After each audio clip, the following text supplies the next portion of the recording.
Organic chemistry தான் பார்த்துக்கிட்டு இருக்கிறோம். கரிம வேதியியல். கரிம வேதியியல் அப்படிங்கிறது கார்பன் மற்றும் கார்பன் சம்பந்தப்பட்ட காம்பவுண்ட்ஸ் அதோட சேர்மங்களை பத்தி படிக்கிறது.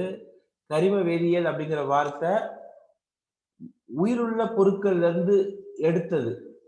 உயிருள்ள பொருட்கள்ல இருந்து வெளியே வந்ததுதான் வந்து பாத்தீங்கன்னா கரிமம் ஆர்கானிக் அப்படின்னு சொல்லிட்டு சொல்லுவோம். ஸோ உயிருள்ள பொருட்கள்ல அடிப்படையில என்ன இருக்கும் அப்படின்னு பாத்தீங்கன்னா கார்பன் அப்படிங்கிறது இருக்கும்.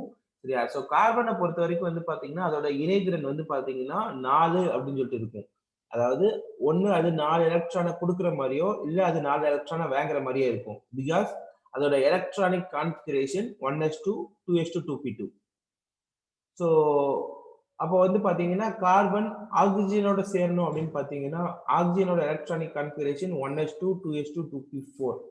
ஸோ ஆக்சிஜனோட கார்பன் சேரணும்னா ஆக்சிஜனுக்கு 2 எலக்ட்ரான் தேவைப்படும். கார்பனால 4 எலக்ட்ரானை கொடுக்க முடியும். அப்போ ஒரு கார்பன் 4 எலக்ட்ரானை கொடுக்கறதுக்கு ரெடியா இருக்குது. சரியா? ஸோ 2 ஆக்சிஜன் இருக்குது. அப்போ 2 ஆக்சிஜன் வந்துச்சு அப்படின்னா ஆளுக்கு 2 எலக்ட்ரானை வாங்கிட்டு போகும். சிமிலர்லி லைக் ஹைட்ரஜன் எடுத்துக்கிட்டீங்கன்னா ஒரு ஹைட்ரஜனுக்கு ஒரு எலக்ட்ரான் தேவைப்படுது. இல்லைன்னா ஹைட்ரஜன் என்ன பண்ணும் ஒரு எலக்ட்ரானை ஷேர் பண்ணிக்க ரெடியா இருக்குது. ஸோ கார்பனோட ஹைட்ரஜன் சேரணும்னா கார்பனால 4 எலக்ட்ரான் ஷேர் பண்ண முடியும். அப்போ 4 ஹைட்ரஜன் தேவைப்படும். ஸோ ஆட்டோமேட்டிக்கா என்ன பண்ணும் கார்பன் வந்து பாத்தீங்கன்னா CH4 உண்டாக்கும். சரியா? சரி.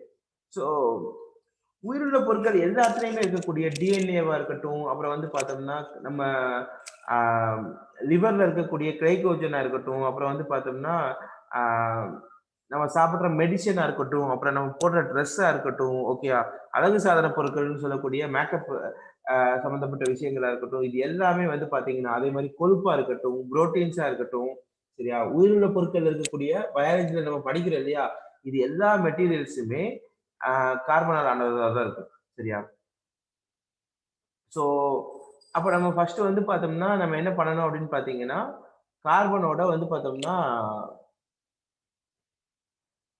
ஸ்ட்ரக்சர பத்தி ஃபர்ஸ்ட் பார்க்கணும். அதாவது வந்து பார்த்தீங்கன்னா, கார்பன் வந்து பார்த்தோம்னா, ஆ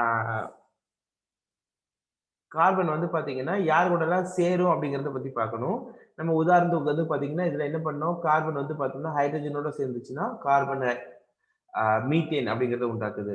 அதே மாதிரி கார்பன் வந்து பார்த்தீங்கன்னா ஆக்சிஜனோட சேர்ந்துச்சுன்னா CO2 உண்டாக்குது. சரியா? ஸோ இந்த மாதிரி ஒவ்வொரு பொருளோட என்ன பண்ணும் கார்பன் சேரும். அதை பத்தி நம்ம ஒவ்வொன்றா பார்ப்போம்.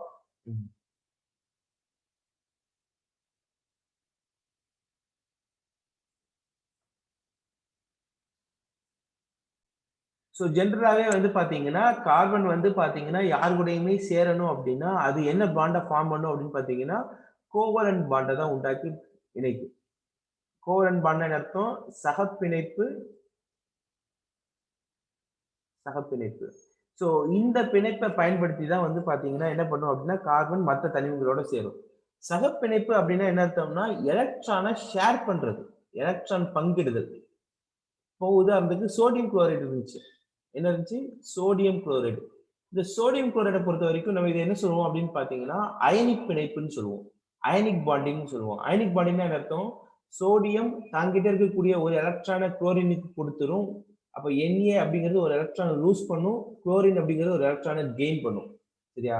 ஸோ லூசிங் கெய்னிங் அப்படின்னு சொல்லிட்டு வந்துருச்சுன்னா ஒருத்தன் இழந்து இன்னொருத்தன் பெற்றுக்கிட்டான் அப்படின்னா அதுக்கு பேர் அயனிக் பிணைப்பா இருக்கும். சகப்பிணைப்புனா எலக்ட்ரான் என்ன ஆகும்? ஷேர் ஆகும்.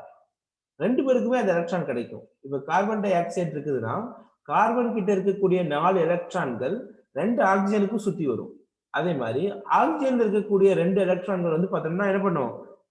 ஒவ்வொரு ஆக்சிஜன்ல இருக்கக்கூடிய 2 எலக்ட்ரான்களும் கார்பனை சுத்தி வரும். சரியா? இப்போ இதுல வந்து பாத்தீங்கன்னா நான் ஆல்ரெடி சொல்லியிருக்கிறேன். கார்பனுக்கு வந்து பாத்தீங்கன்னா 6 அப்படிங்கிறது atomic number. 1s2 2s2 2p2. Hello sir. Yes சொல்லுப்பா.